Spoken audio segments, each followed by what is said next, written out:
10 години не убедуваа дека Македонија мора да тоне во изолација затоа што светот не сака. Овие денови покажуваме дека тоа било лага.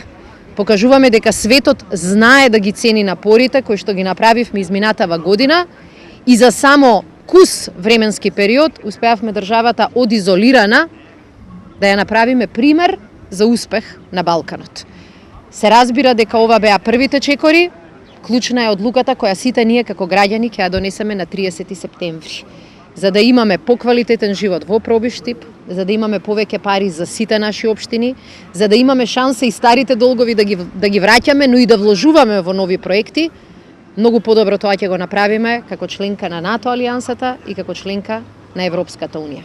Токму прашањето кое што треба да го решиме на 30 септември е многу важно за општините и за развојот на општините, а со тоа и да ја оправдаме огромната подршка која што ни ја дадоа граѓаните за подобар живот, за подобар стандард, за подобри услуги, за подобри општински услуги. Затоа уште еднаш сакам да упатам порака да ја искористиме оваа историска шанса да потврдиме Република Македонија да припаѓа таму каде што е местото, а тоа е местото во Европа.